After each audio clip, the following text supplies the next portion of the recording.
Hi guys, and welcome to our first tier list on the channel. And I thought there would be no better kind of topic to discuss since we've just finished the playthrough of Sonic Adventure 2 than ranking all of the Sonic and Shadow stages in terms of a tier list. I decided to isolate the stages because if we did all the stages together, of course, the Sonic and Shadow stages are the highlights of the game. So I decided just to focus on those stages at the start. As you can see, here are the tiers. There is absolutely nothing in F tier in my opinion. I think all of the stages are at least semi-enjoyable, to be fair. There are some ones when we do the Tails and Eggman stages and Rouge and Knuckles stages that will be in F tier. But first, D tier, we have Green Hill, which I do believe was actually the very first adaptation of Green Hill. Ever. Now you get it adapted in pretty much every modern Sonic game. The reason it's this low on the list is because, of course, it's got no story relevance to the game, and you know it's a fun enough playthrough. But of course, for those who don't know, you have to get all 180 emblems in the game to unlock the level, and for that, you know. Lack of story relevance and how difficult it is to unlock in the first place is why it ranks for me in D tier compared to the other levels that you can get in the game. On to our C tier, we have Canon Score for Sonic's part. Now, Canon Score will feature in all of the tier list videos specific to the Tails and Eggman parts and Knuckles and Rouge parts as well. But of course, we have Sonic's part of Canon Score. Probably, in my opinion, the best part of the Canon Score mission, to be fair. Control and Sonic and Shadow are, of course, the best parts of the game in general. However, it's just very short. Sonic's part, as you can see, it can be completed extremely quickly, so I think overall that's why it has to rank in C tier, unfortunately, for it, because again we are just ranking Sonic's part of it, so I think C tier is fair for this video in general. On to our first B tier. Everything else is B tier and up. We have our first Shadow level, Final Chase. Now, I do enjoy this level for the most part.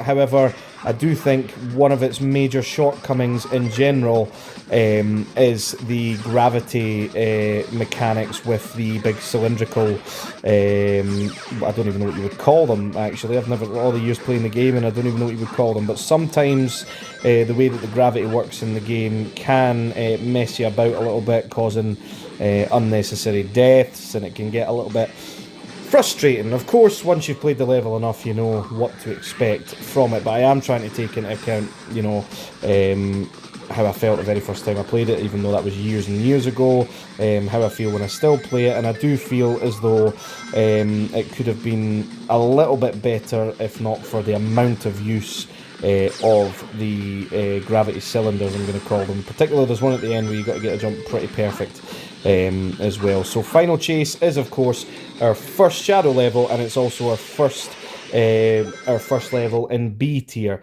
Just after Final Chase, we have Crazy Gadget. I don't know why it's so zoomed in, but there you go.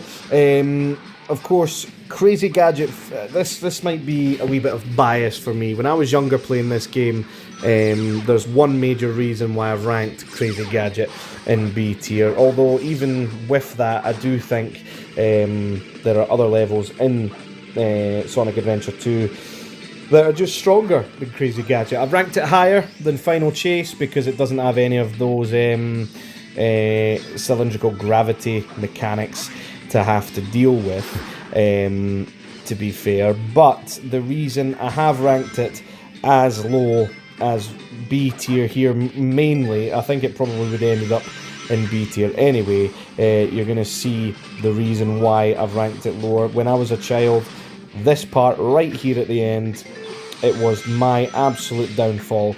The voiceover comes over and says, "We'll never leave this room alive," and I used to just never be able to figure out how to get past that part. It seems easy now, but hey ho. Next up, Pyramid Cave. I do think it has one of the most underrated level soundtracks in the game, although in recent years it appears to have been getting a bit more love. However, Pyramid Cave, again, you know, this might be personal circumstances. Well, it is my tier list, of course, so I get to decide where everything goes. But a couple of reasons that I've put Pyramid Cave in B tier. I do think that the change of enemies to the ones that look a wee bit more like Gamma, instead, sometimes their fire rate can be a little bit unfair with placement, causing you to lose some rings unnecessarily.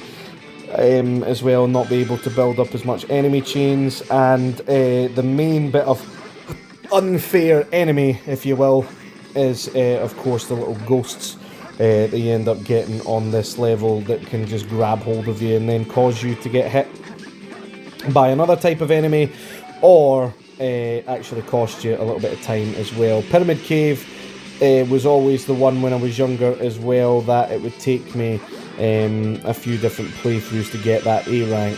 In fact, a lot of playthroughs I would end up getting a C rank from it. It's just not one of my favourite levels, to be fair, in the Sonic Adventure 2 library. And the last of B tier, top of B tier, is Skyrail, our second Shadow level. I think it just missed out on A tier, but for whatever reason, there's just I don't know, there's just not something special about Skyrail for me to put it on the same level as those that I've ranked higher with it. Of course, it heavily relies on the grinding mechanic, which became famous in this game thanks to the soap shoes, of course. And it's, well, one other thing it's got going for it within the Sonic fan community, I suppose, is that it's set in Pumpkin Hill as well, with the background, if you like. But for me, there was just something about Skyrail that just, out of the Shadow levels, didn't appeal to me. If we never had the gravity mechanics, I'd have probably had Final Chase ahead of it, to be fair. But I don't know. For me, Skyrail is not one that I go back to very often to play in comparison to the others. Even with the frustrating gravity mechanics, there'll be a few times I'll go back and play Final Chase. First of our A-ranked, or A-tier ones, is Final Rush.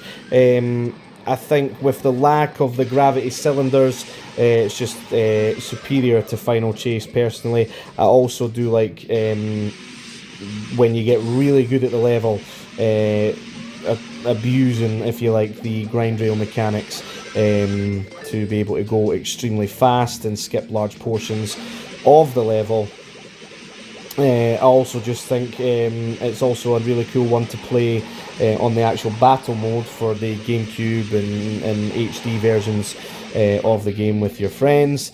I've just always been pretty fond of Final Rush from when I first played it, to be fair. Even when you've not really mastered all the mechanics back then, I do think that once you really get used to the level, it's really quite entertaining. But bottom of A tier.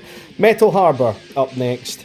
I think that kind of speaks for itself. It's got a iconic soundtrack. The second level you play in the game, of course, after Sonic breaks out of prison, or the second Sonic level you play, and you get the Lightspeed Dash on this level as well in terms of story relevance for it, and heavily implements not just the Lightspeed Dash in the level, but it also has those classic, Sonic mechanics of your big loop-de-loops as well, and the little timer at the end to either get to the top of the rocket for a wee bit extra points if you're going for that A rank, or if you're just playing through it to complete the story, you can try and rush to get that lower handle as well. I just think it's a really solid follow-up for the first Sonic level in the game, of course, and it implements not just the Lightspeed Dash but Sonic's other abilities really well. Next up, the level right after Metal Harbor, I believe Green Forest is superior. I really like the Won't Stop Just Go soundtrack of Green Forest. It's also the believe it or not, the very first level I remember playing as a child back in 2001 on the GameCube. There was actually, the story that I've been told is that my mother was playing the GameCube. She was a big Sonic fan growing up, and she couldn't actually clear a certain part of the level, and I just picked up the controller, done it, and she took the controller back off me. But I really enjoy Green Forest, not just in the story with the race against time to do it. I think the enemy placement's really good. I think the actual level design itself is top notch, and also just like with Final Rush, I think it's a really entertaining one to play with friends in the battle mode as well. But I think what really helps the level is that not just the theme music, of course, but that race against time feel that you've got while you're speeding through the level, I think works really well in its favour. At the top of A tier though, we have White Jungle. I do slightly edge White Jungle. I think with White Jungle and Green Forest, I think my opinion changes on them over time. I do believe Green Forest has a superior soundtrack, but in my opinion, I prefer the layout of White Jungle. I also, spoiler alert, prefer Shadow to Sonic, because obviously this was the first ever Sonic game I played, and this was when Shadow was introduced in, so I've always preferred Shadow to Sonic for that reason. And with this being, of course, a Shadow level compared to a Sonic level, that worked in its favour for it in terms of the two of them. It was very close. I can chop and change between them, and again, I think this is also a very excellent one to play on the battle mode with friends as well. And I don't really have much more to say about it other than that. Again, it's got another race against time feel as well, so that helps in its favour. So the question is, of the two remaining levels, which I'm sure you could guess which we're going to make S tier, which one have I ranked higher, Radical Highway or City Escape? And it is Radical Highway first off in S tier. I don't think very many people will dispute the fact that these two are the S tier levels of Sonic Adventure 2, and it's the very first level you play with both of them, Sonic and Shadow. I mean, Radical Highway in recent times, there was memes all over about Black Doom and Radical Highway, and the amount of times you play it in different variations and Shadow Generations, and for good reason. It is definitely a really, really solid introduction to Shadow's levels, and Shadow as a character as a whole to be able to play with, obviously after the boss battle that you do, and Sonic Team really, really did well with the level designs overall, I think, for Sonic and Shadow, but particularly their first two outings that you control them with in the game.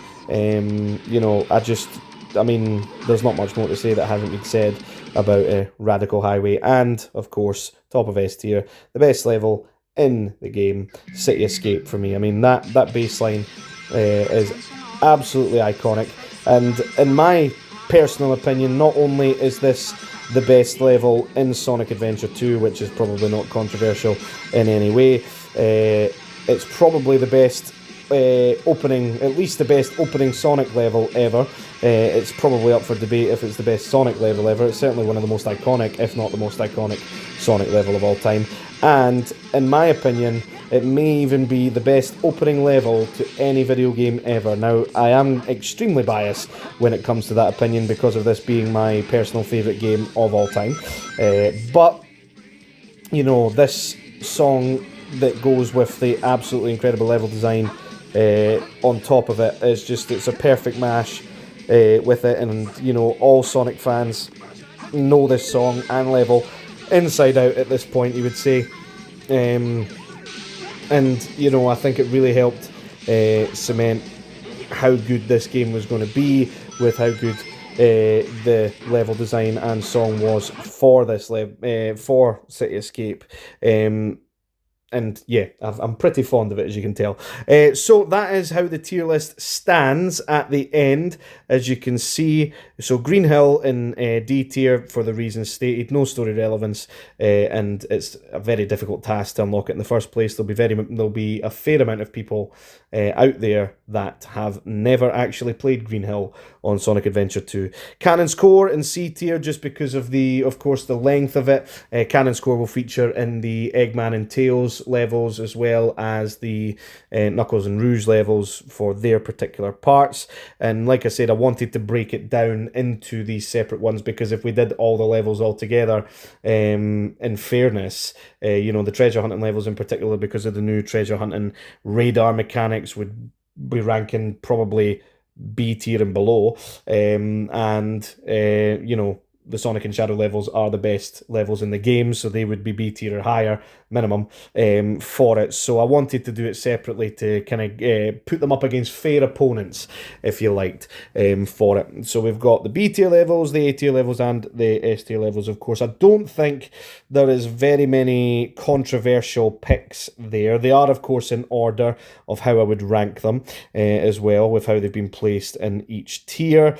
But, even though it is my opinion, I'd like to know if any of you guys disagree with me in the placement with them. I've never really thought about this until now, so I wanted to know what your thoughts are as well. Thank you very much to all the new viewers and subscribers, and if you do enjoy this type of content, I am doing more tier lists, of course, for Sonic Adventure 2. I'll maybe do some others for other games, Sonic games, Luigi's games, other stuff on the channel, as well as the SPFL RTG, football match reactions and all that. I try and broaden my horizons as much as possible for stuff that I'm interested in. So if any of that appeals to you, then brilliant. Please like and subscribe, and check out the other content on the channel. Thank you very much for watching, and I'll catch you in the next one.